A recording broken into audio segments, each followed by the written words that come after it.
Reporter tried to intimidate Jim Carrey, but received a response that cost him his job live on air, leaving all the viewers giving a standing ovation. The lights of the National Entertainment Broadcasting Studio blazed with an almost predatory intensity. Jim Carrey watched from backstage as stagehands hurried to perfect the set of Moment of Truth, America's most controversial talk show. Through the curtain, he could see the audience settling into their seats, some clutching colorful signs with phrases like, "Jim, you're the king of comedy," and "Thank you for making us laugh." Jim ran his fingers through his graying beard, a physical manifestation of the years that had passed since he'd been Hollywood's golden boy. The loud, manic comedian was gone, replaced by someone quieter, more contemplative. His blue shirt and worn sneakers stood in stark contrast to the glitzy Hollywood attire he once sported on red carpets across the world. "5 minutes, Mr. Carrey," a production assistant with a clipboard announced, not making eye contact. Jim nodded, a small smile playing on his lips. He knew exactly what this show was, a carefully orchestrated ambush designed to boost ratings through manufactured humiliation. Spencer Reid, nicknamed the Media Executioner, had built his entire career on breaking celebrities down for public entertainment. "Why did I agree to this?" Jim whispered to himself, closing his eyes briefly. The answer came quickly, because hiding wasn't the answer either. Meanwhile, on stage, Spencer Reid adjusted his immaculate charcoal suit, reviewing his note cards with the clinical precision of a surgeon preparing his instruments. At 43, Reid had become a household name, his piercing blue eyes and perfect teeth belying the calculated cruelty that had made him famous. His rise through the ranks of NEB had been meteoric, built on a simple premise: humiliation equals ratings. 30 seconds, the director called, prompting the audience to quiet down. In the control room, executive producer Melissa Chen monitored 6 different camera feeds. "Make sure we catch every reaction," she instructed the technical team. "I want close-ups when Reid goes for the jugular." The theme music began to play, an intense, pulsing beat designed to elevate heart rates. Spencer Reid looked directly into camera 1, his trademark smile appearing, the one that conveyed fake warmth while barely concealing predatory intentions. "Good evening, America," Spencer's voice boomed across the studio. "Tonight we have a special guest. Some call him a comedy genius. Others consider him just a millionaire clown who makes faces." He paused for effect. He stepped away from the spotlight in recent years, apparently to find meaning. Reid made air quotes, his tone dripping with sarcasm. "What happened to the Jim Carrey we all used to love? We'll discover the truth tonight." The audience erupted in applause as Jim walked onto the stage. Gone was the boundless energy that had characterized his entrance on talk shows in the past. Instead, Jim moved with an almost meditative calmness, his eyes scanning the studio, taking in the bright lights, the eager crowd, the cameras poised to capture his every expression. Spencer extended his hand, gripping Jim's with excessive firmness, a small dominance play he used with all guests. "Jim Carrey, welcome to Moment of Truth, the place where masks come off." Jim settled comfortably into the guest chair, seemingly unperturbed by Reid's power move. "Thanks, Spencer. I've always wondered what it would be like to be on a show called Moment of Truth. It's like those dreams where you're naked at school, just with better lighting." The audience laughed, but Spencer's smile faltered momentarily. This wasn't in the script. Reid wanted an easy target, not an opponent. The witty comeback suggested Carrey wasn't going to play the role of victim as planned. Quickly adjusting his approach, Spencer decided to go straight for the attack. "Jim, you were once Hollywood's highest-paid actor, earning $20 million per film. Now you've practically disappeared, making strange paintings and posting philosophical statements on social media. What happened? Did the money run out? Or did you simply realize you couldn't make people laugh anymore?" A tense silence fell over the studio. The calculated cruelty of the question was exactly what viewers had come to expect from Spencer Reid, but something felt different this time. Jim Carrey didn't appear offended or uncomfortable. He simply studied Spencer's face for a moment, as if seeing something beyond the host's polished facade. "You know, Spencer," Jim began, his voice calm and measured, "I've always wondered why people watch shows like this. I think it's the same reason we slow down to look at accidents on the highway. There's a part of us that believes if we witness someone else's suffering, maybe we'll feel less alone in our own pain. Spencer blinked, momentarily thrown off balance. This wasn't what he had expected. It wasn't a defensive answer or a joke to deflect. It was something deeper, something that was already beginning to resonate with the audience. In the control room, producers exchanged nervous glances. This wasn't following the script. The first move had been made, and it wasn't the one Spencer had planned. Behind his practiced smile, a flicker of uncertainty crossed his face as he realized that Jim Carrey, the man he'd intended to ambush, had somehow turned the tables before the game had even truly begun. In the front row, a young woman with a "We love you, Jim" sign lowered it slightly, her eyes widening as she realized she was witnessing something rare in the carefully manufactured world of television. An authentic moment. An unexpected tension hung in the air.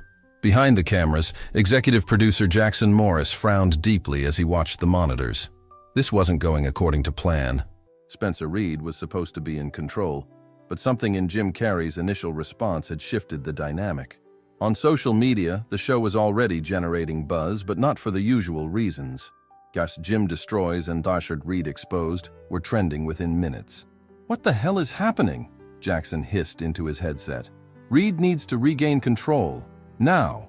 In the control room, fingers flew across keyboards as the social media team tried to counter the narrative that was forming online. This wasn't the viral moment they had planned for. Spencer shuffled his note cards, visibly irritated. Beads of sweat were forming on his forehead despite the studio's powerful air conditioning. He shot a quick glance toward head producer Melissa Chen, who was standing just off camera. She made a subtle gesture, signaling him to intensify the attack. The network needed viral moments, confrontational moments. That's what they hired Spencer Reid for. "Cheap philosophy doesn't pay the bills, Jim," Spencer resumed, his tone sharper than before. "Speaking of bills, let's talk about Catriona White." A murmur of discomfort rippled through the audience.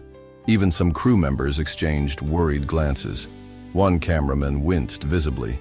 "Your ex-girlfriend who committed suicide in 2015, Spencer continued mercilessly. "Her family sued you, claiming you supplied the drugs that killed her. The case was dismissed, but the question remains, how much of that tragedy is your responsibility? How many lives have you destroyed while you were busy finding meaning?" The studio plunged into deathly silence. The calculated cruelty of the question shocked even viewers accustomed to Reid's relentless style.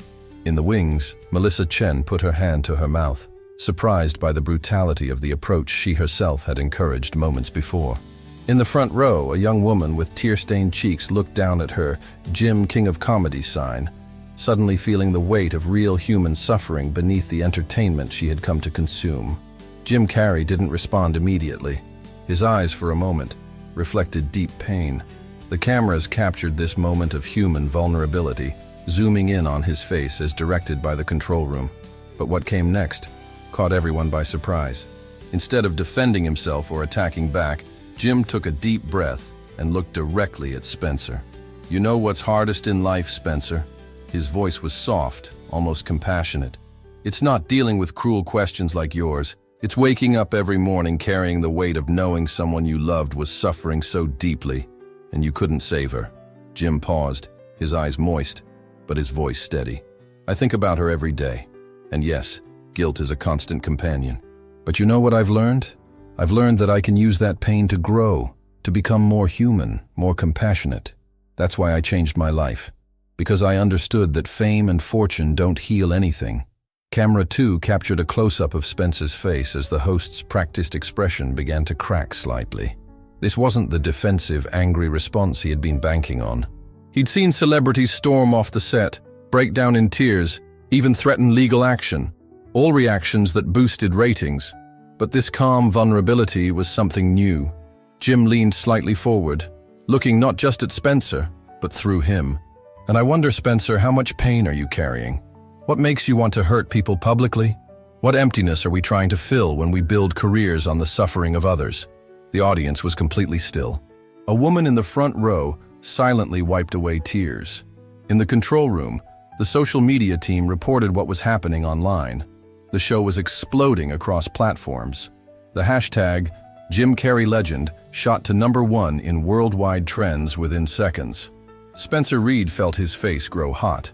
For the first time in his career, he was being disarmed on camera, not by shouts or indignation, but by an honesty so crystalline that it exposed not his guests' weaknesses, but his own. "Cut to commercial," Jackson Morris ordered through the headset, panic rising in his voice. "Cut now." But the director hesitated, transfixed by the raw human moment unfolding on his screens. "Sir, this is what television should be." In the upper level of the studio, NEB's CEO Robert Blackwell watched with growing concern. This wasn't the entertaining takedown he had expected. It was something far more dangerous to the brand they had carefully cultivated. It was authentic. Spencer's earpiece crackled with Jackson's frantic voice. "Hit him back harder. Bring up the comedy failures, the box office bombs. Don't let him control the narrative." But Spencer found himself frozen, trapped in Jim Carrey's gaze, which seemed to ask, "Who are you beneath that carefully crafted persona?" We'll be right back after these messages," Spencer finally managed, his voice uncharacteristically unsteady. As the on-air sign dimmed and commercials began to play, the studio remained unusually quiet. Nobody moved. It was as if a spell had been cast over the entire room. Spencer's hands trembled slightly as he reached for his water. The questions Jim had posed hung in the air, impossible to dismiss. Jim sat calmly, his presence radiating a strange peace amid the chaos of the studio. A production assistant rushed forward with tissues, but Jim waved them away with a gentle smile. "You okay?" the assistant whispered. "I'm fine," Jim replied. "For the first time in a long time, I'm actually fine." In the control room, producers and executives huddled in emergency discussion. This interview had gone catastrophically off script, but the social media metrics were showing unprecedented engagement. "2 minutes!" called the floor director. Spencer Reid straightened his tie, trying to regain his composure, but something had shifted inside him. For years, he had convinced himself that his brand of journalism was about truth-seeking, about removing masks. But Jim Carrey, in his quiet vulnerability, had removed Spencer's mask instead. And for the first time, millions of viewers were seeing the man behind the media executioner.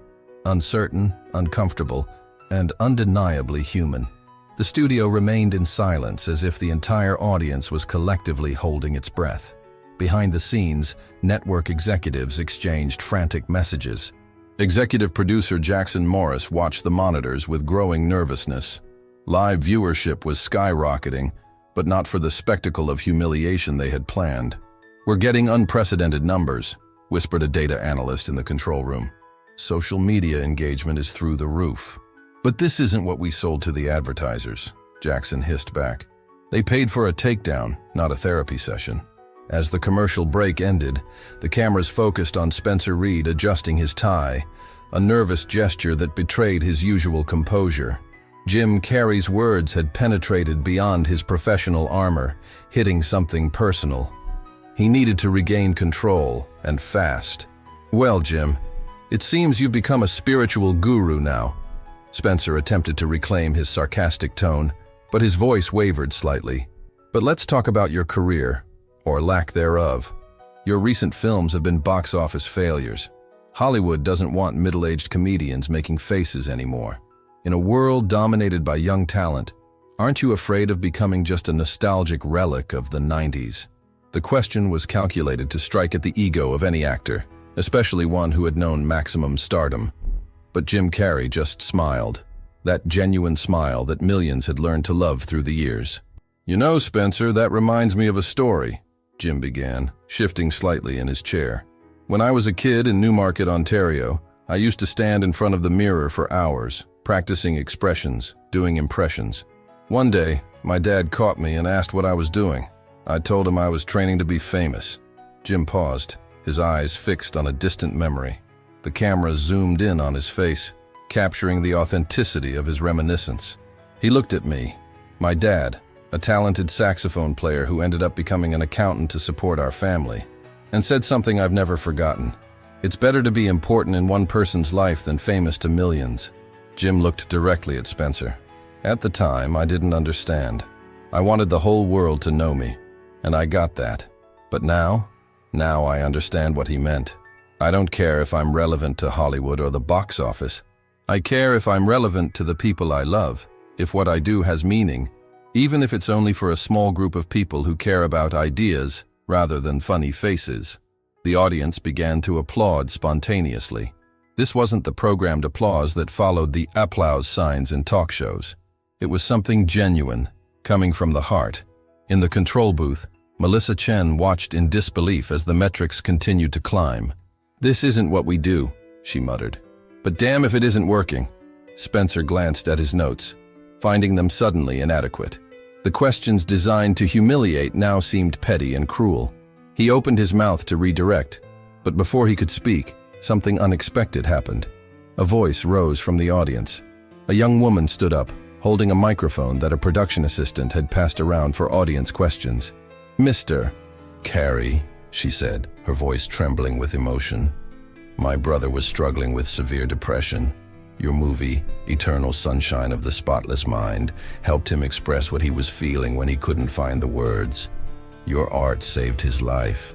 How do you respond to people who say you're not relevant anymore?" Spencer Reed turned pale. This wasn't in the script.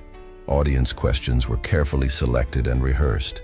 Melissa Chen, the head producer, looked frantically at her assistants, who had authorized this intervention. "Nobody gave her that mic," an assistant director whispered.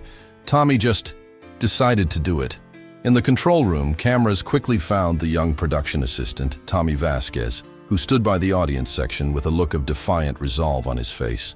Jim Carrey turned to the young woman, his eyes shining with genuine emotion. The entire studio seemed to hold its breath.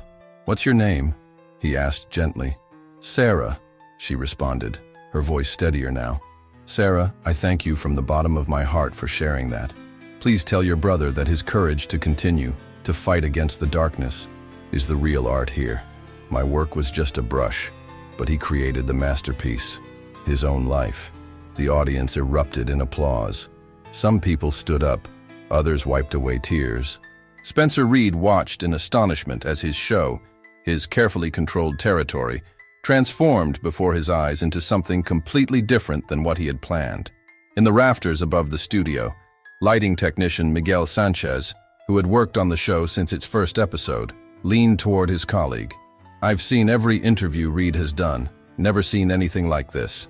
As the applause continued, another audience member rose, an older man in his 60s.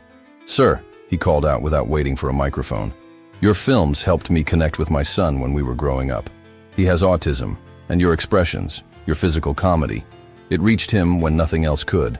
We still watch Ace Ventura together every Christmas." Before Jim could respond, another voice called out, "The Truman Show made me question what was real in my life." And another, "Man on the Moon, showed me what dedication to art really means." The floodgates had opened. The audience was no longer a passive group of spectators. They were active participants in a spontaneous celebration of how art touches lives. Spencer Reed sat frozen in his chair, watching as his carefully constructed platform for humiliation transformed into a forum for connection. In his earpiece, Jackson Morris was shouting for him to regain control, to cut to commercial, to do something. But Spencer found himself unable to speak, mesmerized by the authenticity unfolding before him. For the first time in his career, he was witnessing something real happening on his stage. Not the manufactured reality of reality TV, but genuine human connection. Jim Carrey sat in the midst of this unexpected outpouring, a serene smile on his face. He nodded at each person who spoke, acknowledging their words with respect. "I never meant to be important," he said, when there was finally a moment of quiet. "I just wanted to make people laugh. But somewhere along the way, I learned that making people feel isn't just about laughter. It's about all of it. The joy, the sadness, the confusion, the clarity. That's what art should do. And if I've done that for even one person, then I've succeeded beyond my wildest dreams." Spencer Reed looked at his guest with new eyes. The man he had planned to tear down was instead building something beautiful right in front of him. As the applause faded, a growing tension settled over the studio. Backstage, the network's CEO, Robert Blackwell, had personally descended to the production floor, something unprecedented during a live broadcast. His expression was a mixture of fury and calculated concern. Social media was exploding, and although viewership numbers were breaking records, this wasn't the type of content that pleased the network's conservative sponsors. "This is a disaster," Blackwell hissed to Jackson Morris. "Fix it, or clear your office tomorrow." "We're trying, sir," Jackson replied, sweat beading on his forehead. "Reed isn't responding to direction." "Then cut his damn mic," Blackwell snapped. The technical director, Dave Williams, overheard the exchange and pretended to adjust some settings. A 20-year veteran of television, Dave had seen countless celebrities humiliated on this very stage. For once, he was witnessing something authentic, and he wasn't about to let corporate panic shut it down. Spencer Reed received a message through his earpiece. "End this. Now." Blackwell's voice was cutting, unmistakable. But something had changed in Spencer. Jim's words, the audience's reaction, Sarah's story, all of it had created fissures in his carefully constructed persona. Behind the facade of the media executioner still existed Spencer Mackenzie, the son of literature professors who had dreamed of doing meaningful journalism before succumbing to the allure of lucrative sensationalism. He remembered his thesis at Columbia Journalism School, Truth as a Moral Imperative in Media. How far he had strayed from those idealistic days. He thought of his mother, who had stopped watching his show 3 years ago, telling him, "I didn't raise you to become this, Spencer." Spencer adjusted his posture, deliberately ignoring the order received. He would be fired, he knew that. But perhaps, just perhaps, he could leave with something resembling dignity. "Cut to commercial," Blackwell shouted into the control room phone. "Sorry, sir," Dave responded calmly. "We're experiencing some technical difficulties with the ad server. We need to stay live." In the booth, Melissa Chen watched in disbelief as her entire team quietly sabotaged their own equipment, creating a united front of technical issues that kept the broadcast running. "Jim," Spencer began, his tone noticeably different, softer, more human. "For years I've built my career asking questions that hurt people. I convinced myself this was impactful journalism. But the truth, which I've never admitted until this moment, is that I chose this path because I was afraid." A stunned silence took over the studio. Backstage, executives and producers looked at each other incredulously. CEO Blackwell furiously pounded on his phone, trying to cut the transmission, but the technical director, fascinated by what he was witnessing, maintained the charade of technical problems to keep the program on air. "Afraid of what?" Jim asked gently, recognizing the crucial moment that was happening. Spencer swallowed hard. There was no going back now. "Afraid of not being enough," Spencer answered, his voice revealing a vulnerability he had never publicly demonstrated. "Afraid that if I wasn't ruthless, if I didn't create enemies and scandals, nobody would care what I had to say. Afraid of being forgotten." In the audience, a middle-aged man in a business suit lowered his phone, which had been recording the show. Something in Spencer's confession had struck a chord. The universal fear of insignificance that so many carried but few acknowledged. Jim nodded slowly, understanding. "The fear of being forgotten is universal, Spencer. We all feel it. But you know what I've discovered? People don't remember what you did or said. They remember how you made them feel." Spencer looked directly into the main camera, knowing these would be his last words on the show he had created and dominated for 7 years. "To everyone who has been targets of my cruel questions, to those who used my tactics to increase their own popularity, and especially to the viewers I encouraged to find entertainment in the suffering of others, I'm sorry. I'm truly sorry." He turned to Jim Carrey, setting aside his question cards. "Jim, you came here expecting a different kind of interview. Instead, you ended up teaching me the most important lesson of my career. Thank you." On social media, the internet was collapsing with the hashtag #Spencer Redemption. The studio audience, many with tears in their eyes, rose in a spontaneous ovation. In the control room, even Melissa Chen was wiping away a tear, something she would vehemently deny later. The data analysts stared in disbelief at their screens. The viewership numbers had just broken every record in the network's history. Up in the executive box, Robert Blackwell stood frozen, his anger slowly transforming into calculation. His phone buzzed with messages from board members and major sponsors, but not with the complaints he expected. Instead, They were praising the bold new direction of the network's flagship show. "This authenticity, it's what audiences are craving," texted the CEO of their largest sponsor. "We want more of this." Jim Carrey, with a serene smile, extended his hand to Spencer. It's never too late to choose a different path. As their hands clasped, the entire studio erupted in another round of applause. Something historic had happened. Not just the public redemption of a TV personality, but a rare moment of genuine human connection breaking through the manufactured facade of modern media. "We're still live, Spencer," whispered a floor director. "What do you want to do?" Spencer looked at Jim, then at the audience, and finally at the camera. "I think for the first time in the history of this show, we've had an actual moment of truth. Maybe we should just sit with that for a while." Jim nodded appreciatively. "You know," he said, "in all my years of making movies, the most powerful scenes were often the ones with no dialogue, just human beings truly seeing each other." Spencer felt a weight lifting from his shoulders. The character he had played for so long, the media executioner, was dying before a live audience of millions. But in its place, something more valuable was being born, his authentic self. "I don't know what happens tomorrow," Spencer admitted, both to Jim and to the audience. "I don't know if there's a place in television for what we've experienced here tonight, but I do know that I can't go back to who I was before." "That," Jim said with a gentle smile, "is the beginning of the only journey that really matters." As the program's theme music began to play, signaling the end of the broadcast, neither man made a move to wrap things up with the usual formalities. Instead, they sat in comfortable silence, two human beings who had somehow broken through the barriers of celebrity, media, and performance to find something real. And for the millions watching, it was unforgettable. The following morning dawned with explosive headlines across every news outlet. Spencer Reid fired after live on-air breakdown. Jim Carrey transforms ambush into moment of redemption.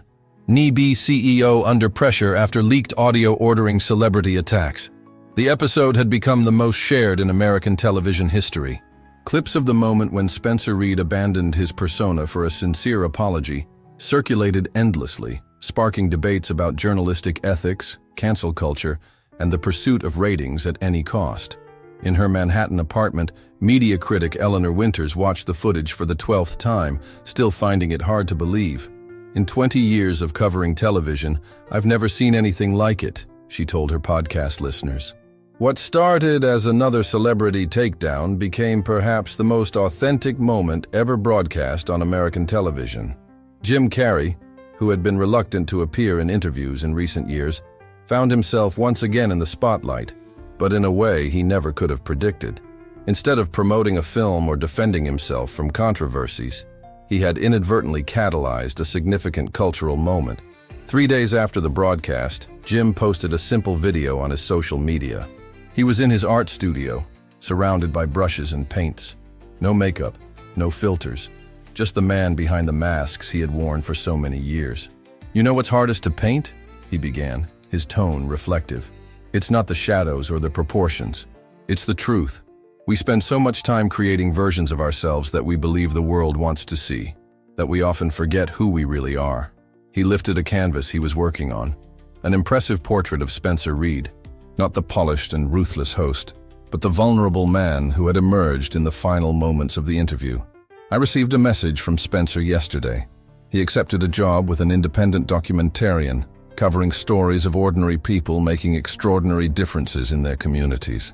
A much smaller salary, no glamour, but with purpose."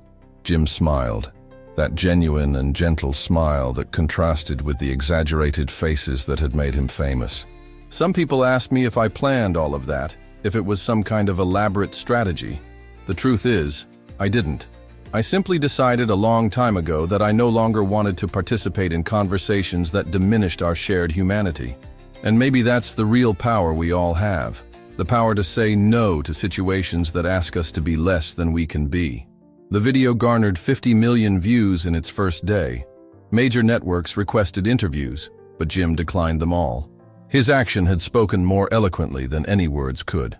Meanwhile, in a small cafe in Brooklyn, Spencer Reid sat with Sarah, the young woman from the audience, and her brother Michael. They were discussing a project to create an online platform dedicated to stories of recovery and hope. Spencer's phone rang. It was a message from Jim with a link to his newly posted video. Below the link was a simple message. Remember, Spencer, what matters isn't who you were, but who you choose to be now. The hardest mask to remove is the one we don't even know we're wearing. Spencer looked at Michael, who was animatedly explaining how films and art had helped him during his darkest moments, and at Sarah, whose eyes shone with pride for her brother. He thought about the career he had lost and the life he was gaining. Outside the cafe window, yellow cabs honked their way through New York traffic. A street vendor sold hot dogs to tourists. Life in the city continued its relentless pace, indifferent to personal transformations. Yet everything had changed. We're thinking of calling it Beyond Masks, Sarah was saying, showing Spencer a rough logo design on her laptop. A place where people can share how art and authentic connection help them heal. Spencer nodded, feeling a sense of purpose he hadn't experienced since his early days at journalism school. I think. His phone screen lit up with another notification, an offer from a major rival network to return to the same type of show that had made him famous. The salary was triple what he had already received. Spencer looked at the offer for a long moment. 3 weeks ago, he would have accepted in a heartbeat. Fame, influence, wealth, these had been his guiding stars. But now, sitting across from a young man whose life had been saved by a film, those rewards seemed hollow. With a serene smile, he typed his response. "Thank you, but I've found something more important than being famous." He turned off his phone and gave his complete attention back to Sarah and Michael. For the first time in many years, there was peace within him. "So tell me more about how this platform would work," he said, leaning forward with genuine interest. In Hollywood, in his painting studio, Jim Carrey added the finishing touches to Spencer's portrait. Beside it stood another canvas, a landscape of a sunset over a calm ocean, with a small figure seated on the beach, gazing at the horizon. Below it was a simple inscription. "The true legacy isn't what the world remembers about you, but how you helped others remember themselves." Jim stepped back, studying both paintings. Throughout his career, he had portrayed countless characters, donned numerous masks, made millions laugh. But perhaps his most important role had been played not before cameras, but in that studio, when he had simply been himself. His phone buzzed with a text from his agent. "Jim, every major studio is calling. They want you for dramatic roles. This could be bigger than The Truman Show. What should I tell them?" Jim smiled as he put down his brush and wiped paint from his hands. He typed back, "Tell them I'm interested in stories about authentic human connection. But right now, I'm busy painting." That evening, as the California sun set over the Pacific, Jim walked along the beach near his home. A few people recognized him, but rather than asking for selfies or autographs, they simply nodded in respect. One young man approached hesitantly. "Mr. Carrey," he said, "I just wanted to say thank you. That interview, it made me call my dad after 5 years of not speaking. Sometimes it takes seeing someone else's courage to find your own." Jim nodded, understanding completely. "The most valuable thing we can do in this life is remind each other of who we really are," he said. "Everything else is just a performance." As he continued his walk, Jim thought about Spencer Reed, about Sarah and her brother, about the countless people who had reached out to share how that unplanned moment of authenticity had touched them. Perhaps this was the answer to Spencer's fear, the fear of being forgotten. Not to be remembered for the noise we make, but for the genuine connections we forge. Not for the masks we wear, but for the moments we dare to remove them.